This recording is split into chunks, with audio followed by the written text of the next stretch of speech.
Hi everyone. In this video today, we're going to be talking about how to take care of your instrument at home. For some of you, this may be the very first time that you've ever taken an instrument home. And there's just a couple things we have to consider when we have our instruments at home to make sure that they stay in as good of shape as possible. If our instruments are damaged or broken in any way, or if we let the quality of the instrument diminish, that can actually make them more difficult to play, and as a result, less fun. So for the sake of enjoying playing our instruments and enjoying making music with our instruments, let's talk about how we can keep them in great shape. The two biggest things that will negatively affect an instrument are temperature and humidity. An instrument like the violin and the guitar, the cello, are all made of the same material, wood. Wood is a natural material that is easily affected by both temperature and humidity. Let's talk about temperature first. Obviously, temperature is just how hot or how cold it is in a place. Both too hot and too cold of temperatures will negatively affect a wooden instrument. When the temperature gets too hot, the wood of the instrument will start to expand. As the wood expands, it stretches the strings out, it makes them out of tune, and it can even cause the strings to break. When the room becomes too cold for an instrument, the wood does the opposite. It starts to contract or shrink, and when that happens, the strings shrink with it. They can go out of tune, and again, the possibility of breaking is there as well. So, in both cases, you don't ever want to let a wooden instrument get too hot or too cold. So, it's important to try and leave it in a place where the temperature stays mild. We call it room temperature. That's anywhere from about 68 to 72 or 73 degrees Fahrenheit, give or take a few degrees. It's also important that the temperature of the instrument stays consistent. You don't want to be moving your instrument between a hot place and a cold place and a hot place and a cold place and so on and so forth over and over again. This will cause the wood, even if it's only, not extremely hot or extremely cold, but going back and forth will cause that wood to expand, contract, and contract again. And over time, it's just going to stretch things out and make the instrument a little bit less durable. So keeping the instrument in a consistent temperature, one that is mild room temperature, is most important. Let's also talk about humidity. Humidity refers to how much water is in the air at any given time. It's easiest to think about humidity in terms of if there are clouds or rain outside. When you see a lot of clouds in the sky, or obviously when it's raining, there is a lot of water that is being dropped from those clouds in the air. So clouds and rain are a sign of high humidity. When the sky is completely clear and blue, like in winter or sometimes in the peak of summer, we typically find that that is a low humidity environment, so it feels very dry.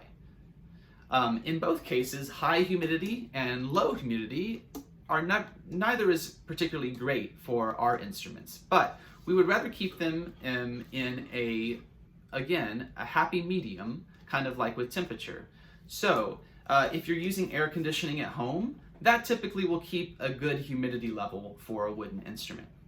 However, if you don't use air conditioning or you don't have it, which is totally fine, then you may experience fluctuations in your humidity at home. So if you're opening windows to let in some fresh air, be mindful of if there are clouds outside or if it's raining. And if so, you want to keep your instrument away from that open window because the moisture coming in can negatively affect the wood. So, to review, we want to keep our instruments in mild room temperature settings with a stable amount of humidity, not too dry and not too wet. Now, let's also just talk about what we're going to do with our instruments while we have them out. So we're playing our instrument. We want to make sure that we always have a secure hold on the instrument. For the violin, we have our seated rest position like this. And for the guitar, I'll go ahead and demonstrate.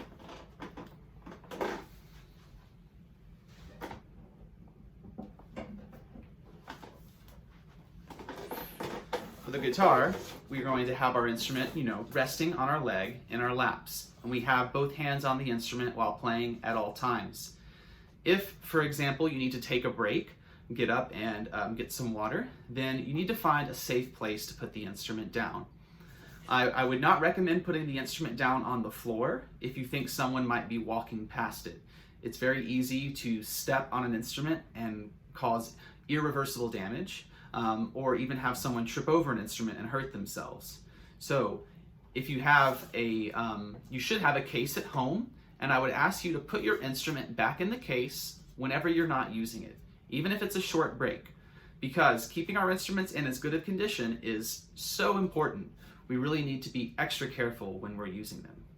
So we're putting our instruments back in their cases, and hopefully not on the floor. Try to find a chair or a table or a bed to put the instrument up where people can see it more easily. Obviously, when we're done playing our instruments, we want to put them back into their cases. We don't want to leave the instrument out for a long period of time. Please be careful if you happen to have younger siblings at home. Even if they don't mean to, oftentimes younger children can damage instruments either by pulling the strings too hard, or maybe knocking it over or dropping it while they're holding the instrument, and that can damage it, of course. So watch out for younger brothers, sisters, cousins, whoever's over at home. You want to make sure that the instrument is away from them. Talk to your parents about finding a safe place to keep your instrument when you're not using it. While you're playing the instrument, make sure that you're not eating or drinking anything other than water. We want to make sure that we don't have food residue on our hands while we're touching the instrument, and we want to make sure that we don't possibly spill anything on the instrument that could damage it. Also, you can practice good hand washing by washing your hands before you play your instrument. And good hand washing practices means washing for 20 seconds, scrubbing in between the fingers and underneath the fingernails with soap, and as hot of water as you can tolerate. 20 seconds, by the way, is about the time it takes to sing the song Happy Birthday 2 times. So you can practice singing Happy Birthday while you're practicing your good hand washing technique. So, in summary, we have keeping our instrument in a temperature-controlled and humidity-controlled environment at home, putting our instrument back in the case whenever we're not using it, whether it's a short break or we're putting it away for the night, and keeping food and drink other than water away from the instrument, and keeping our hands clean while we are handling the instruments. If you have any questions about taking care of your instrument at home, feel free to reach out, send me a message on Blend or an email, whichever one works. And I hope you enjoy taking care and playing your instruments at home.